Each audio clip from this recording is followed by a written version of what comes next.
ایک حیران کن بات, more than 70% hospitalizations can be prevented if we have adequate amount of vitamin D. ہسپتالوں میں جو لوگ داخل ہو رہے ہیں 70% یہ کم ہو سکتے ہیں اگر ہم اپنا وائٹامن ڈی کا لیول پورا رکھیں. یہ جو مسلز میں ویکنس ہو جاتی ہے, جسم میں درد ہو جاتی ہے, تھکاوٹ فٹیگ ہو جاتی ہے, موڈ خراب رہتا ہے, ہیئر لاس, بال گر رہے ہیں, لوور بیک پین ہو رہی ہے, نیند صحیح نہیں آ رہی, زخم آہستہ مندمل ہو رہے ہیں, صحیح ٹھیک نہیں ہو رہے, اور بار بار بیماری آ رہی ہے, اس کی ایک وجہ وائٹامن ڈی کی کمی بھی ہے. And in Pakistan we are facing highest incidences of vitamin D deficiency.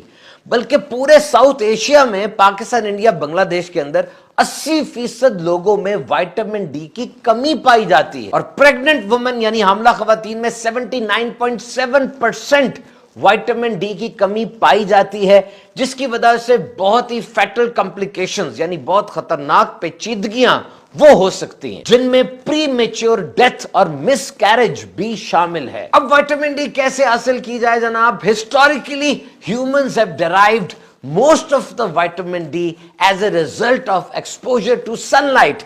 یعنی سن لائٹ یہ جسم میں وائٹامن ڈی کی پروڈکشن میں اہم کردار ادا کرتی ہے. پاکستان ویسے سب ٹراپیکل کلائمیٹ میں ہے, یعنی پورے 12 ماہ یہاں سورج کی روشنی ہوتی ہے, لیکن پھر بھی یہاں پہ وائٹامن ڈی لیولز بہت کم ہیں.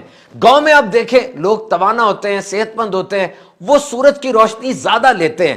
شہروں کے اندر اپارٹمنٹس ہیں, سورج کی روشنی آ نہیں رہی ہوتی, اسموک کا مسئلہ بن گیا, اور بھی بہت سی ایسی باتیں ہیں جس سے سورج کی طرف صحیح ایکسپوجر نہیں ہوتا. اور یہاں یہ مطلب نہیں کہ پورے جسم کا ایکسپوجر ہونا چاہیے, بلکہ جسم کا کچھ حصہ بھی سورج کی طرف ہو, اور تقریباً دن میں آدھا گھنٹہ 5-5 منٹ کر کے اگر ہو جائے, مارننگ سن لائٹ اور ایوننگ سن لائٹ, صبح کی روشنی اور رات کی روشنی, شام کی روشنی, یہ اہم ترین ہے. وائٹامن ڈی کا در حقیقت جسم میں کام یہ ہے کہ جو کھانا ہم کھاتے ہیں اس کھانے میں جو کیلشیم ہوتی ہے وہ ہماری انٹسٹائن کے ذریعے پھر بلڈ میں آتی ہے, اور پھر ہڈیوں میں اور مسلز میں اس نے ایبزارب ہونا ہوتا ہے, جذب ہونا ہوتا ہے, ڈپوزٹ ہونا ہوتا ہے, اور یہ کام وائٹامن ڈی کرتی ہے.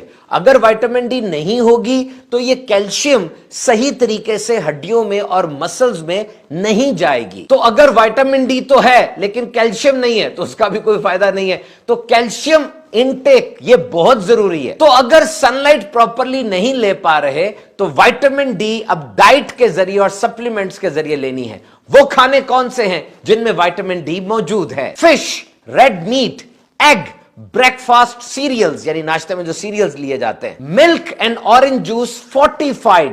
فورٹیفائڈ سے مراد یہ ہے کہ بہت سی چیزیں, وائٹامنز اور سبسٹینسز ڈال کے اس ملک کو زیادہ سٹرونگ کیا جاتا ہے. اور اس کے لیے ایک بلڈ ٹیسٹ بھی ہوتا ہے, وائٹامن ڈی لیولز. وہ بلڈ ٹیسٹ آپ کروائیں, ڈاکٹر صاحب کو دکھائیں, ہو سکتا ہے آپ کو وائٹامن ڈی سپلیمنٹس لکھ کے دیے جائیں. اللہ تعالی ہم سب کو شفا